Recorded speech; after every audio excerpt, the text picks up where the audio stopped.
అందరికీ నమస్కారం. అస్సలం అయికం. నేను మీ doctor P Tanveer Ali Khan, lion P Khasim Khan hospital, జీవిమాన్ సర్కిల్, కదిరి. ఈరోజు మనం ముఖ్యంగా చెప్పుకోవాల్సింది వచ్చేసి లైపోమా అంటే ఏంటి? దీన్ని మనం తెలుగులో కొవ్వుగడ్డలు అంటాం. ఇది మోస్ట్లీ ఎక్కువగా మనకు చర్మం కింద కానీ కండరాల మధ్యలో కానీ వస్తూ ఉంటుంది. ఇది చర్మం కింద ఉండి ఒక చోట ఉండొచ్చు, లేదా చాలా గడ్డలు కూడా ఉండొచ్చు. ఇది మోస్ట్ కామన్గా చేతుల మీద, కాళ్ళ మీద, లేదా మెడ మీద, వీపు మీద, కడుపు మీద వస్తుంటుంది. ఈ కొవ్వుగడ్డలు అనేవి ఉండడం వల్ల మనకు అంత డేంజర్ ఏమి కాదు. సో ఇది ఉన్నంత వరకు మనము దీన్ని ఖచ్చితంగా తీయాలని రూల్ అయితే ఏం లేదు.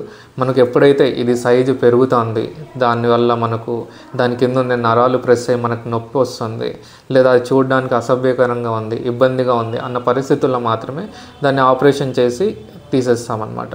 ఆపరేషన్ కూడా పెద్ద ఆపరేషన్ ఏం కాదు, చిన్న ఇక్కడే మత్తుమంది ఇచ్చేసి తీసేస్తాం. తీసిన వెంటనే ఇంటికి కూడా వెళ్ళొచ్చు, రెస్ట్ కూడా ఏం తీసుకోవాల్సిన అవసరం ఉండదు. ఇలా వీపు మీద వచ్చినప్పుడు ఇలా ఉంటుంది, చేతుల మీద, ఈ మెడ మీద చాలా చోట్ల వచ్చే అవకాశాలు ఉంటాయి.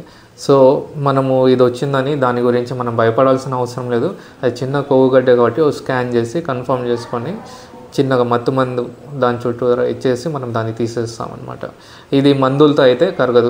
దీన్ని కరిగించడానికి మందులు అయితే లేదు. ఒకవేళ మీకు ఎవరైనా మందులతో కొవ్వుగడ్డలు కరుగుతాయని చెప్పినట్లయితే అదే అబద్ధం, అదే అసత్యం. సో దీనికి మెయిన్గా ఆపరేషన్ చేసి తీయించుకోవాలి.